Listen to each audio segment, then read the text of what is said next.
Welcome to Boston's Red Carpet. I'm Tonya Mezrich. Tonight we're horsing around at the Ritz for BINA Farm Center's 10th anniversary celebration. At this gala, we definitely expect the unexpected, like when a BINA therapy horse showed up at the ball. Tonight's event includes kids of all abilities, an award to McLean Hospital, and some special words from Larry Lucchino. Let's go take a look. Babak, it's been 10 years. How did you and your wife, Corinne, come up with the idea to create BINA?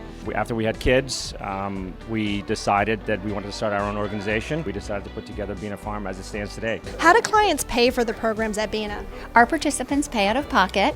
We subsidize every single program that we offer through fundraising efforts. We provide scholarships for those people who cannot afford our already subsidized rates, and all of our veterans programs are provided free of charge. Sarah, you've been riding horses for a long time at BINA. What do you love about it? Because I love Harry Potter, but he's my favorite horse ever. Larry, you're going to say a few special words tonight. What does it mean to you to be here? Well, I've been here a few other times, and we're going to recognize a BINA person who has had a wonderful experience, started about 7 or 8 years ago, and I'm happy to be here to help the cause and to recognize this young man. Congratulations on receiving this award. Why is this research so important?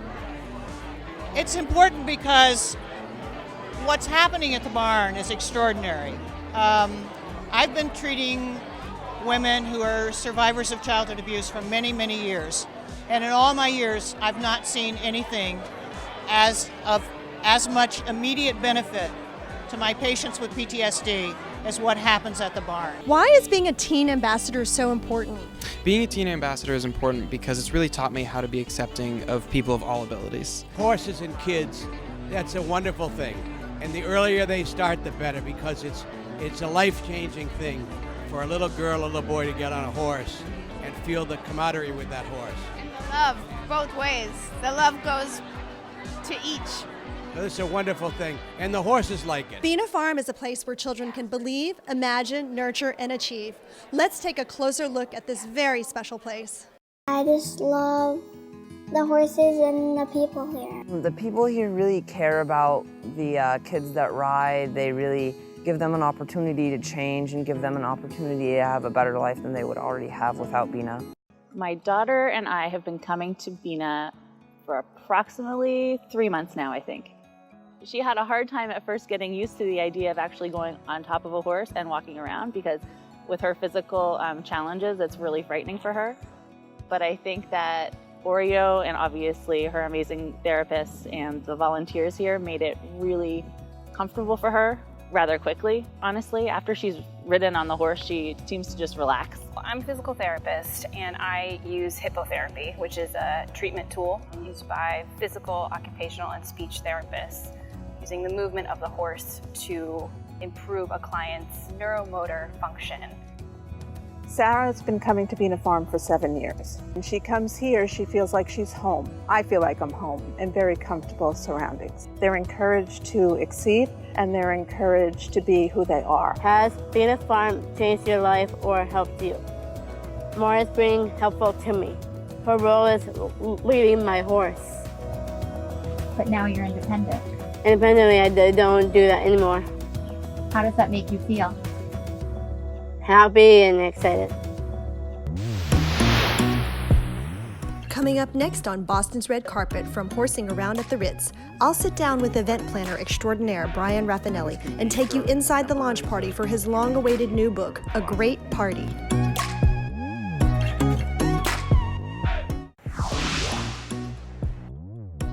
Welcome back to Boston's Red Carpet. I'm Tonya Mezrich. Now it's time to take a look at some of the best looks of the night from the Horsing Around at the Ritz Gala and the after party, brought to you in part by the new Avery Bar. Alexandra, you look stunning tonight. Who are you wearing? So this is actually Agent Provocateur with a BG skirt, and then Jimmy Choo. Lita, what are you wearing? I'm wearing Zach Posen for Target. That is the best. You look stunning. Thank you. Corinne, what are you wearing? My favorite designer, Talbot Runhoff. They're from Germany, made in Berlin. I love this whole outfit. The lapel pin, about it. Sure. So the jacket is Ted Baker. It's just, I just love pattern and color. The glasses are C. Christina, who are you wearing tonight? Good old Prada. And your necklace? My necklace is from Portobello Road. Oh, we love Portobello Road. See us at Portobello Road and I'll show you all their sparkly things. What do you have on, young sir? Well, I love to mix things up, so I've got my off-whites and a little bit of Calvin Klein. I love your whole look. Thank you so much. Who are you wearing? ASOS. Jenny, you look smashing tonight. What are you wearing? Ronnie Kobo. I actually love this designer, and typically the ones of the dresses that I'm wearing are much more form-fitted, but this one feels a little bit more relaxed. I like how it's draped and very. John, I think we match. What are you wearing? A vintage jacket. I love it. Ben, what do you think of this? The new digs here, the new Avery. I mean, I love it. It's modern, it's cool, it's very hip, it's great. I think they did a great job with it. I really like the host of the show.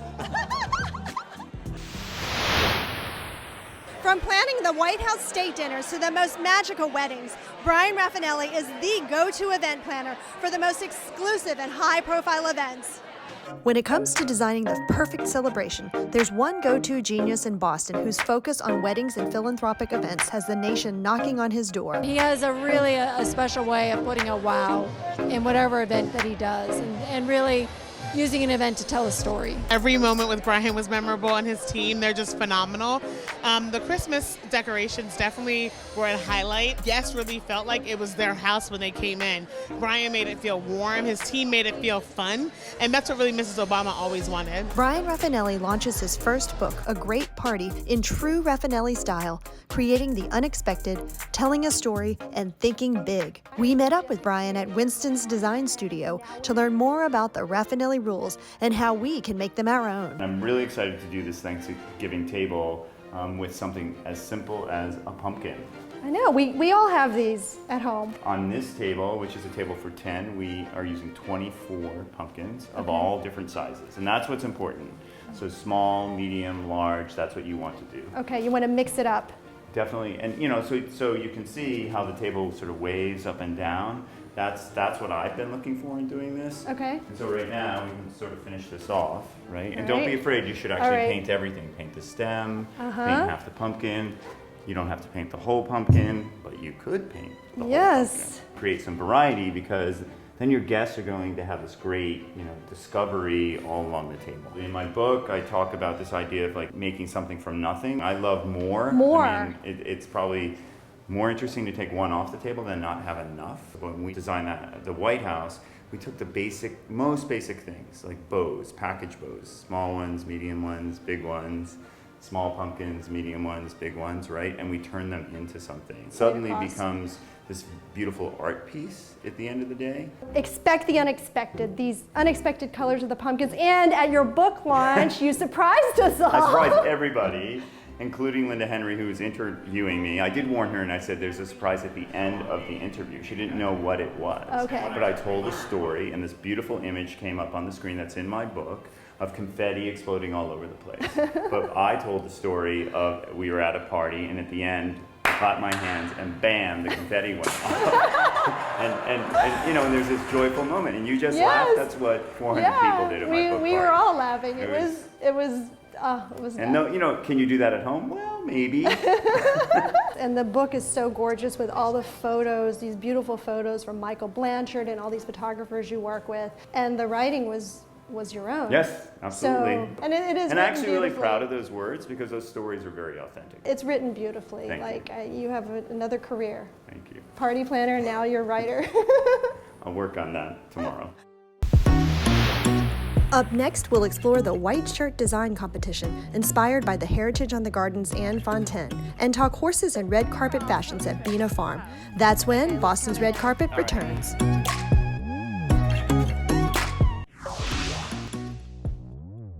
Welcome back to Boston's Red Carpet. I'm Tonya Mezrich. Fun first, French second. That's the mantra that drives Rochambeau, Boston's newest French restaurant. Let's learn more about this magnifique approach to dining. Chef Nick, we're excited to be in your new space, Rochambeau. Tell us a little bit about the restaurant. Well, Rochambeau is a beautiful French style brasserie. We like to say we're fun first, French second. It's a beautiful space. And you guys are non-stop here. Oh, we really are. We open at 7 a.m. We have a wonderful cafe downstairs, homemade croissants and danishes and brioches and sandwiches. You name it, we have it. We have a fantastic pastry chef.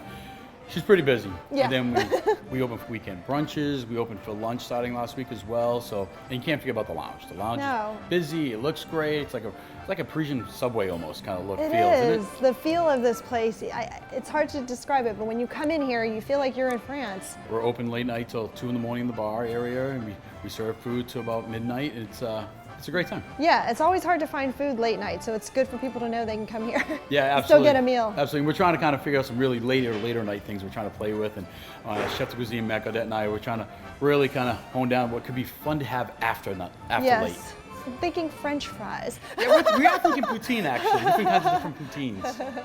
And now you're going to show us some of your favorite dishes. Yeah, I'm very excited to have you in the kitchen. Nick, this all looks so delicious. What are we making? So today we're making a traditional seafood boullibaise cataplana. So cataplana is the vessel that it kind of cooks in. You can see one on the stove there. We have swordfish, we have clams, we have shrimp, chorizo, mussels, fingerling potatoes, leeks, a little lobster, a little crab leg. It's a great shareable dish.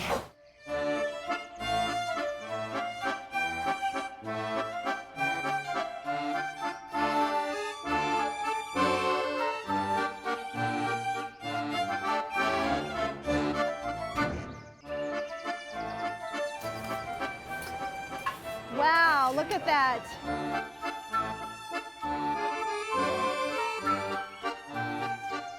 That is gorgeous.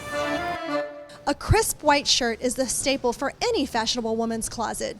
Here in Boston, one retailer is known as the queen of the white shirt. The white shirts, for me, represent the very beginning of my dreams. This starts with the vision of to make the most perfect white shirt for everyone.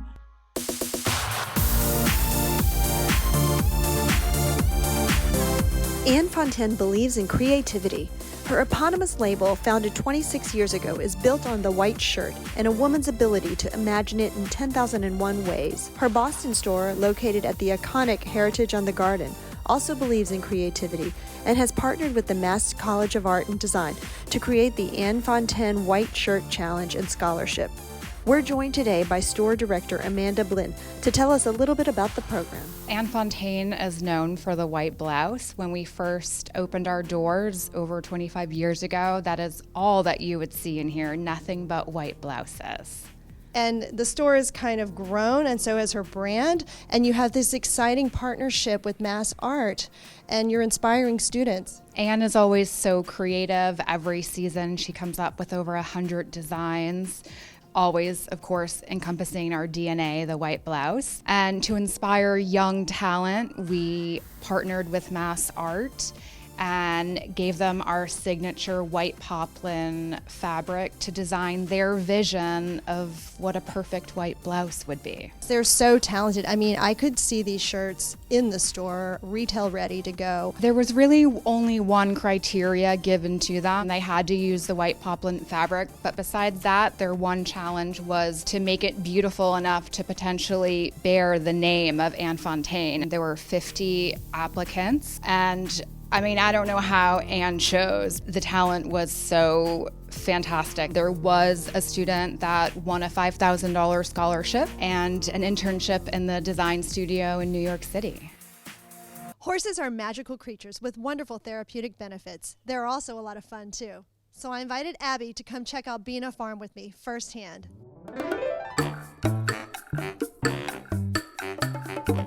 So this is Halo. She's our half-winger. She loves treats. So then we're going to put our saddle on. Would you like to do that? Sure. Okay. So we're it's heavy. Yeah. And that's a little saddle, too. Everybody. And is this English or Western? This is an English saddle. Is that good? Looks okay. Good. All right. Ready to ride. Let's go. Come on, Halo. Walk on. Hold on to this fuzzy pad. And still hold on to this? Yeah. Okay. Yeah, it's always good to hold on to your reins. Yeah.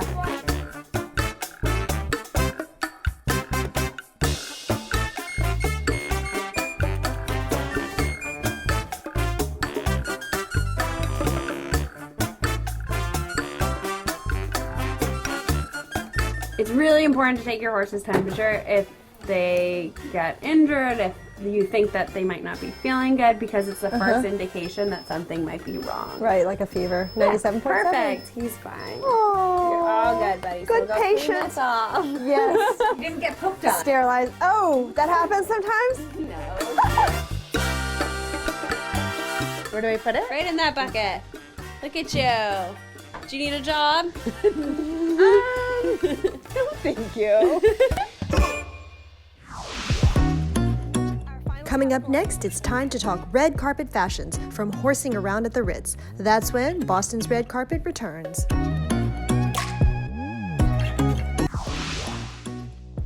We're here in the rolling hills of BINA Farm. What a bucolic setting. I'm so thrilled to have you guys here. We have fashion influencer Laura Pizzuti. Hi, everyone. And event designer Jimmy Guzman. Thank you so much, Tonya. Yeah, this is going to be a lot of fun. So let's dig in. This year it was all about brocade, and the guys really brought it. Totally. John Lamb was looking so hot in his gold brocade jacket, I know. vintage. And it was vintage, and it was very reminiscent of an old Hollywood throwback, which I loved. Yes, and I love gold, and shopping vintage is just so eco-minded. Yeah, save money. And save the environment. Save the environment. It's all about the environment. Next up was Gregory Sharapani, and he was in Ted Baker and Louboutin. Yes. And Laura, I know you've worn glasses from time to time. Yes, I do wear them to drive. But anyways, he said Gregory as a kid did not like wearing glasses. But as an adult, he's totally grown into them, and he totally rocks them. Wow, and he looked amazing. And I'm just crazy about that red shirt and jacket combo. Yeah. I feel like Ted Baker is such a great entry-level brand that Yeah. doesn't break the bank. Absolutely. And then the red shirt it's unique to do a red instead of a white shirt, and it's refreshing. Totally, I agree. Very refreshing.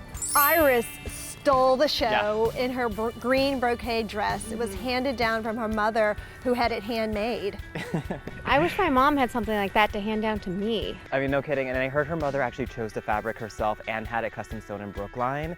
And the jewelry was handed down by her mom too, which I thought was fabulous. Yeah, custom is definitely the way to go. It's so timeless. Christina Lyons rounds out our brocade crew in Prada. Yes. Well, Prada's a classic luxury brand whose latest collection really focused on making the mundane must-have.